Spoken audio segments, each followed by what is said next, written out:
जब तक परिवार की आमदनी को आप नहीं बढ़ा सकोगे तो विकास की बात आधी अधूरी है। भौतिक विकास हो सकता है, सड़क में गड्ढे नहीं होंगे, आपकी 2 चक्के की गाड़ी 4 चक्के की गाड़ी अच्छे से चल सकती है। डॉक्टर साहब अस्पताल ले आएंगे, आपको सुविधा मिल सकती है, बिजली बत्ती फैल सकती है, आपको उसकी रोशनी काम में आ सकती है। लेकिन घर में वो लगाने से पैसा पहुंचा क्या? मेरे हिसाब से नहीं। किसी परिवार की आमदनी सीधे उतने से नहीं बढ़ी, और अगर नहीं बढ़ी तो विकास अधूरा है। और विकास सड़कों का भी, बिजली बत्ती का भी, सुविधाओं का भी, स्कूल का भी, अस्पताल का भी होता रहे, लेकिन परिवार की आमदनी अगर नहीं बढ़ी, 4 साड़ी आप और नहीं खरीद सके, तो फिर विकास किस बात का? मेरा भी तो 1-8 कोट कुर्ता उसमें आ जाएगा। भाई परिवार की आमदनी बढ़ेगी तब ना विकास हुआ, नहीं तो भाषण है। तो ये सोच कांग्रेस पार्टी की है और इसको लेके कांग्रेस पार्टी आगे चल रही है। उसने इसी लिहाज से काम किया, और जिस तरीके से काम किया, छत्तीसगढ़ में रिजर्व बैंक का आकलन 2018 के पहले ये था कि देश में सबसे ज्यादा गरीबी रेखा के नीचे रहने वाले नागरिक छत्तीसगढ़ में रहते हैं। 39.92% की गरीबी सर्वाधिक देश में छत्तीसगढ़ में थी। और आज जिस नीतियों को लेके, जिन नीतियों को लेके आपकी कांग्रेस की सरकार चलती रही है, उसमें नीति आयोग जिसका गठन किसने किया?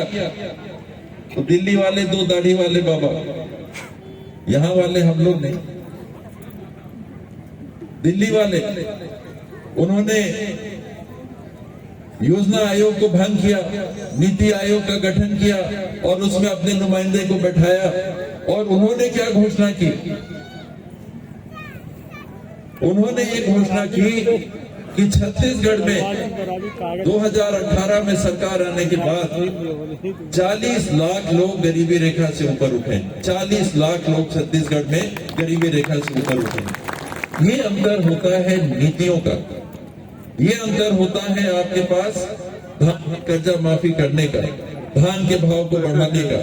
पब्लिक ने मांगा क्या धान का भाव 2500 से ऊपर? आप बताइए, किसी ने कोई आंदोलन किया हो या कहीं दरखास्त दी हो कि हमको 2500 से ज्यादा का भाव दीजिए?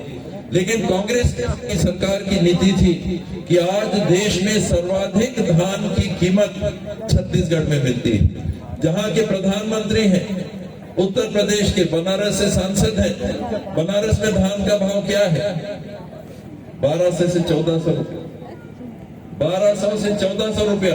और आपके छत्तीसगढ़ में इस साल चुनाव के पहले 2783 रुपए आपको मिलते 15 क्विंटल के, 2183 रुपया न्यूनतम समर्थन मूल्य और 9000 रुपया प्रति एकड़ जो सरकार आपको देती, चाहे धान 10 खंडी हो, चाहे 20 खंडी हो, चाहे 50 खंडी हो, वो 9000 आपको मिलता ही मिलता।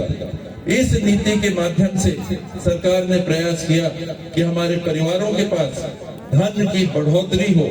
बच्चियां हैं, बढ़िया मोबाइल भी पकड़ी है, सेल्फी भी ले रही हैं, सलवार कमीज भी पहनी है, बाली भी लगी है। और कैसे खरीदी होगा अगर पैसा घर नहीं पहुंचेगा? गलत तो नहीं कहा था? बताओ, ठीक है ना कहा था? नोनी मन मुस्कुरात नहीं है, हाथ नहीं उठा था। यही सच्चाई है, यही असली सच्चाई है, और उसको कांग्रेस ने किया।